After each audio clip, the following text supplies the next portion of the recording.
ইষ্টপ্রাণ দাদা এবং মায়েদের আমার আন্তরিক জয়গুরু। আশা করি আপনারা সকলেই ভালো আছেন। পরম প্রেমময় শ্রী ঠাকুর অনুকূলচন্দ্র দিয়ে গেছেন যজন যাজন ইষ্টপ্রীতি স্বস্ত্যয়নী সদাচার এই পঞ্চনীতি। আর যারা এই পঞ্চনীতি নিত্য নিয়মিতভাবে পালন করে চলেছে তাদের উপর শ্রী শ্রী ঠাকুরের প্রভুর দয়া এবং আশীর্বাদ তারা পেয়ে যাচ্ছেন অফুরন্ত। এ বলে বোঝানো যায় না। যে করে সে তার ফল পায়। একটা ছোট্ট ঘটনার মাধ্যমে আজকে আপনাদের পরম প্রেমময় শ্রী ঠাকুর অনুকূলচন্দ্র যে ইষ্টভৃতি কেন করতে বলেছেন, ইষ্টভৃতি কি জিনিস সেটা বোঝানোর চেষ্টা করছি। শ্রী শ্রী ঠাকুর বসেছিলেন আর ঠাকুরের সঙ্গে ছিলেন শ্রদ্ধেয় চন্দেশ্বর দা অধিবেক্তা এবং রে হাউজারম্যান দা। আরও অনেক ভক্তরা সেখানে উপস্থিত ছিল, কথাবার্তা চালু ছিল, অনেক বিষয় সম্বন্ধে তারা আলাপ আলোচনা করছিলেন। এর মধ্যেই কলকাতার এক গুরুভাই, এক দাদা ঠাকুরের সামনে এসে কেঁদে কেঁদে বলতে লাগলেন, ঠাকুর আপনার অসীম কৃপা আর আশীর্বাদে আজকে আমি বেঁচে গেছি। কাঁদতে কাঁদতে তিনি ব্যাকুল হয়ে যাচ্ছেন, অশ্রুধারা বয়ে যাচ্ছে। সবাই দাদার দিকে একভাবে তাকিয়ে আছেন। শ্রী ঠাকুর বললেন, কি হয়েছে আগে সেটা বুঝিয়ে বল। সে দাদা বলছেন, কিছুদিন আগে আমি কলকাতার বহুবাজার স্ট্রিটে ঘুরতে বেরিয়েছি। কিছু দূর যাওয়ার পরে বৃষ্টি শুরু হয়। খুব বৃষ্টি বেড়ে যাওয়াতে আমি এদিক ওদিক তাকিয়ে একটা জায়গায়, যেখানে অনেক লোক দাঁড়িয়ে ছিল, একটা ঘরের বালকনি, সেখানে গিয়ে দাঁড়িয়ে যাই। আর মনে মনে ভাবছি যে বর্ষাটা একটু কম হলেই আমি এখান থেকে ঘরে ফিরে যাব। এহেন অবস্থায় এদিক ওদিক দেখছি, তার মধ্যে আমি যেন শুনতে পেলাম কে যেন আমাকে ডেকে বলছে যে তুই এখানে দাঁড়িয়ে থাকিস না, তুই এখান থেকে সরে যা, চলে যা এখান থেকে। আমি একটু এদিক ওদিক দেখে বুঝতেই পারিনি যে কে আমাকে বলছে, কিন্তু আমি সেখান থেকে বেরিয়ে পড়েছি। কিছু দূর এগিয়ে গেছি, যাওয়ার পরে একটা খুব জোরে আওয়াজ শুনতে পেলাম। আমি পিছে ঘুরেই দেখি যে বালকনির নিচে আমি এবং আরো অন্যান্যরা দাঁড়িয়েছিলাম, সেই বালকনিটা ভেঙে পড়েছে, তছনছ হয়ে গেছে। আর 10 থেকে 12 জন ওই বালকনির নিচে দেবে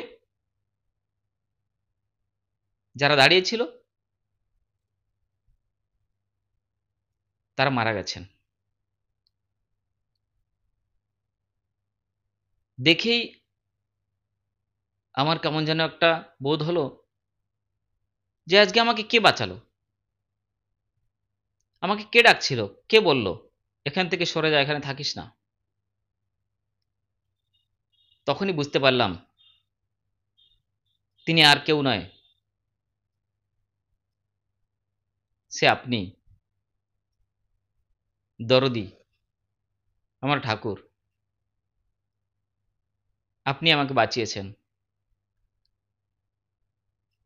সবাই অবাক হয়ে শুনছেন, অচম্বিত সবাই দাদার কথা শুনে। তখন শ্রী শ্রী ঠাকুর সবকিছু শুনে বললেন, যে আমি তোকে বাঁচাইনি, তুই আমাকে ভালোবাসিস, প্রাণ দিয়ে ভালোবাসিস, অনেক ভালোবাসিস, কারণ তুই যে ইষ্টভৃতি করিস, নিত্য ইষ্টভৃতি করিস আর পাঠাস, সেই ইষ্টভৃতির করার এটা কর্মফল, এটাই তোর পাওনা। ইষ্টভৃতি হলো মঙ্গলযোগ্য। তখন তোর সুখ সুবিধার আকুতি থেকে বাঁচার আকুতিটাই বেশি ছিল, তাই তুই যখনই শুনতে পেরেছিস যে এখান থেকে সরে যা, এখানে থাকিস না, অন্যরা কেউ শুনতে পারেনি, তুই শুনেই ওখান থেকে সরে গেছিস। আর তোর এই পুণ্য কর্মের ফল, ইষ্টবৃত্তির ফল, যে তুই আজ প্রাণে বেঁচে গেছিস, তোর কর্মই তোকে বাঁচিয়েছে। তুই নিজেকেই উপকৃত করেছিস, ধন্য করেছিস। যারা ওখানে উপস্থিত ছিল তারা সকলেই শুনতে পেল, ভালো লেগেছে সবার। পরম প্রেমময় ঠাকুর অনুকূলচন্দ্র যে পঞ্চনীতি দিয়ে গেছেন, যজন যজন ইষ্টবৃত্তি সস্তানি সদাচার, যারা নিত্য প্রত্যক্ষ করছে তারাই জানে যে ইষ্টভৃতি কি জিনিস, ইষ্টভৃতিতে কি হয়। শ্রী শ্রী ঠাকুর তো চান যে তার ভক্তরা প্রত্যেককেই তিনি ভালো রাখ, তিনি সবার মঙ্গল চান, তিনি চান না কারো অমঙ্গল হোক। তাই তিনি বাঁচা বাড়ার জন্য দিয়ে গেছেন যজন যাজন ইষ্টভৃতি। তিনি বহু চেষ্টা করেছেন প্রত্যেককে বাঁচানোর জন্য। তিনি ভাবছেন সবার জন্য কিভাবে ভক্তদের মঙ্গল আমি করতে পারি, ভক্তদের বাঁচাতে পারি, তারা যেন ইষ্টপথে চলতে পারে। ঠাকুর অনেক বাণী দিয়ে গেছেন, অনেক গ্রন্থে ঠাকুর বলে গেছেন, লিখে গেছেন। সেগুলি যদি আমরা নিজের জীবনে আচরণের মাধ্যমে প্রস্ফুটিত করতে পারি, ফুটিয়ে তুলতে পারি, তাহলেই আমাদের মানব জীবন ধন্য হয়ে যাবে। তাহলে বুঝতে পারলেন তো ইষ্টভৃতি কি জিনিস। ইষ্টভৃতি করলে সে ঠাকুর বলেছেন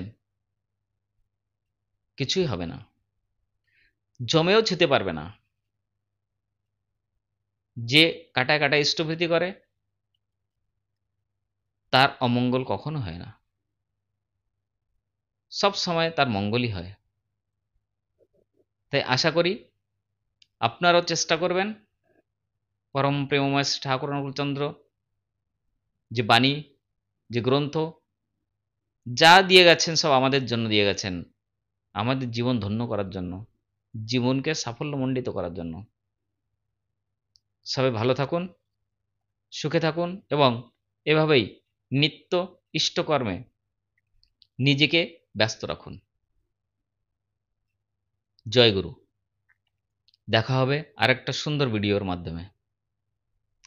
যদি ভালো লাগে